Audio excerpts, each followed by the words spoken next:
Hello, Black Bean Simpson here today. How's everyone? It is 4:45 p.m.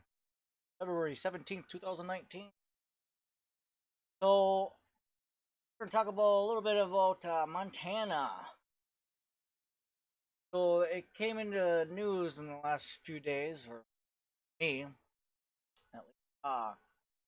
There was a petition going on to sell Montana to Canada.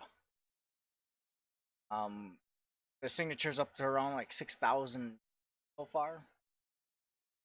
But I want to kind of I was going to attempt to make the argument that there would be no way financially that that America would want to actually the federal government or the America in general would ever want to let go of Montana.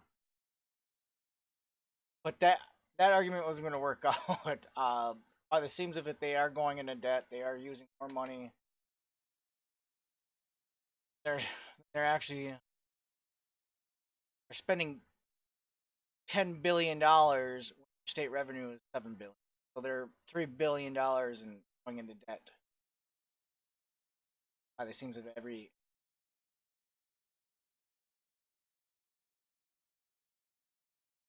I'm just gonna read over to this RT article. Okay, it says thousands support petitions to sell useless state of Montana to Canada. I would argue, even though it is using more money than it's actually producing, it's not really useless. Uh, what it is that budgeting is not being done properly. The subsidizing that state federal money and just being done in the wrong way. Shouldn't be letting them spend more than what they're bringing in to begin. That's for. But I'm gonna read on here. We have too much debt. Montana is useless. Just tell them it has beavers or something. They're saying that tell Canada that it has beavers or something because they don't have anything else to really offer. Uh, I do bring up the natural resources, so they have a great deal of forestry, agriculture land, coal, gold, minerals, just general wildlife and water. But none of these are really bringing them out of debt, essentially.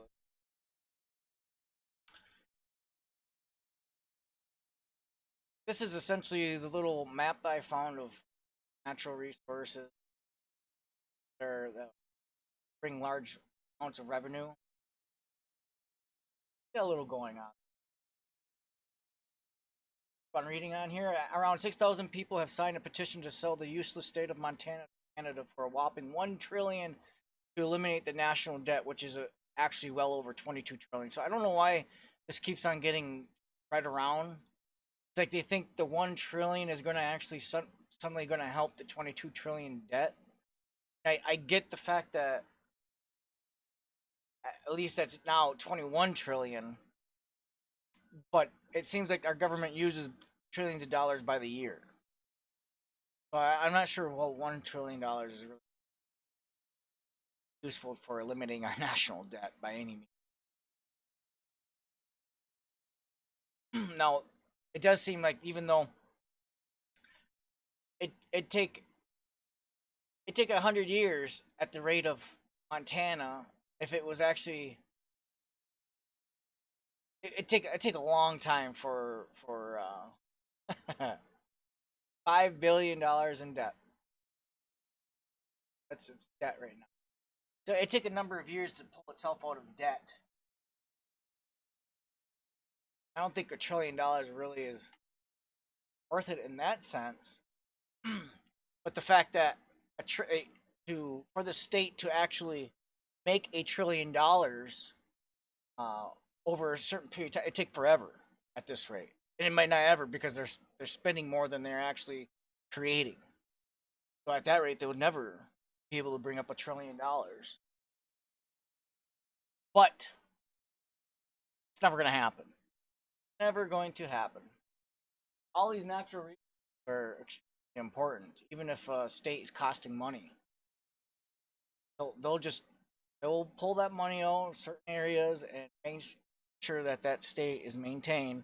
So when things uh, uh, get intense or they need to go out and get more resources, they're readily available and they don't have to go through another government to gather that resource.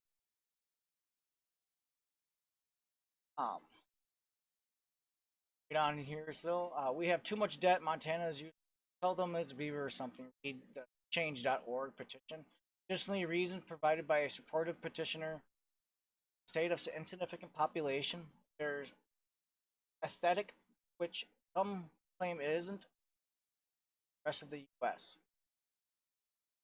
That I'm not sure. Every state should be unique in its own way, so I'm not really. But I do feel that state is spending more than it is actually creating. Then federal government needs to really stop helping them out in a sense.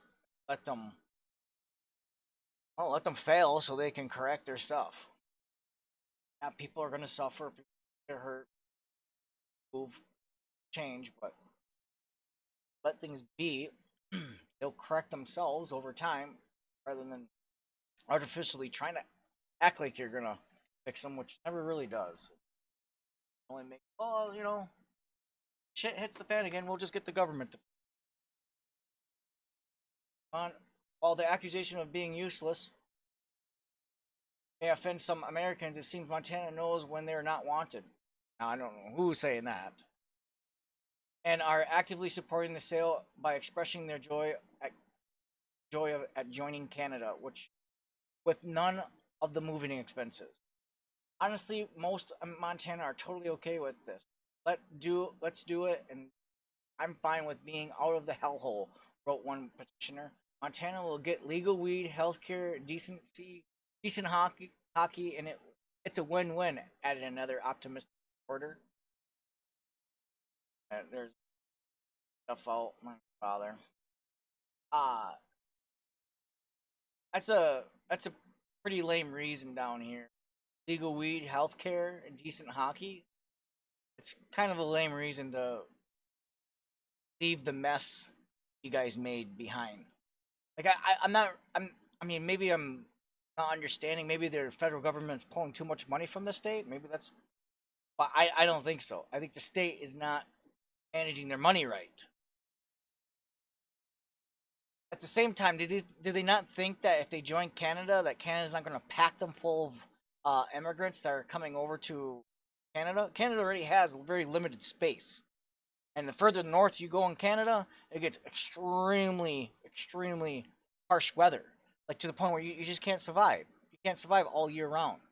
In fact, you can only be in certain areas north of Canada for roughly about 5 to 6 months of decent. And that you're still hitting really cold weather in those. So they're not going to build infrastructure and living quarters further north. That's why they want Montana, because if they can get further south with their land, they can essentially house more people. A lot of land to house people in Montana.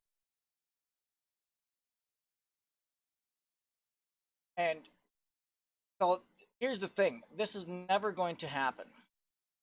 This is never going to happen. It's never going to happen because of straight up federal government. It will set a precedent that the government, I'm sorry, that states when they just when they're just getting kind of tired with their own issues that they've created for themselves, they're just going to leave the America.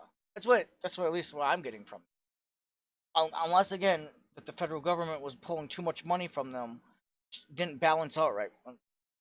What I can understand their argument why they want to leave, but then again you can come to the table and negotiate, fix the problem rather than essentially taking the state and trying to join another country. Like no, that's not. We won't allow that to happen. right? Countries don't usually let, or nations don't let their border shrink. That's very silly to do. And, they only they usually only expand. That is one of the cons of society, that it wants to constantly expand. In nation states, they always, once they get to a certain limit, they want to expand. Well, luckily, there's a lot of space in America, so us expanding or wanting to expand, I don't think that's going to happen any soon. As well, we're not going to give up any land, federal government nor anybody else. You know how many people like to travel to Montana for the Yellowstone, or down by the Bighorn down here, southern area, kind of the orangish red. Right above it, you got Yellowstone. I mean, and if you go down Wyoming down here, you got whole Yellowstone National Park right there. But it kind of runs into Montana. Then you got the Glacier Mountains, are more of the on the west side, northern of the Montana, a huge tourism area. Then of course all the minerals throughout this entire area, all the resources. I just don't see. I know it's not equaling their debt and stuff at the moment, but some of that could be, all that can be figured out, adjusted, so it corrects all this debt that this Montana's having, rather than spending more than it creating. That's what it ultimately needs to fix. It needs to stop spending so much, start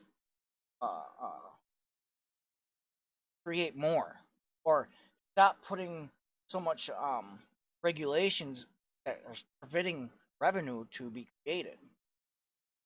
It's something or another, or limit some of your programs that are just costing way too much, way too much.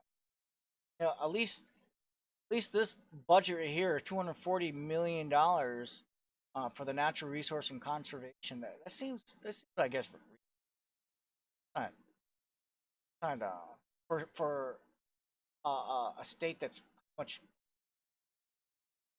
is about tourism. And I mean, a huge portion comes from out of state money coming in and checking all these tourism areas and hunting and that. And the next huge, like another half of the revenue that comes from, is the income tax.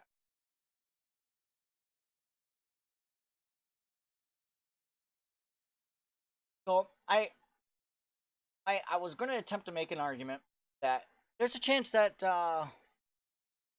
Montana could go to Canada.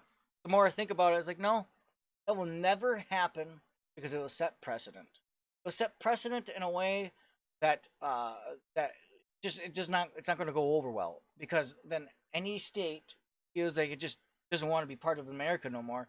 Just simply make up a petition and join a country wherever. I mean, does this have to be a border country? At this point, technically, no. This is why you don't let any selling of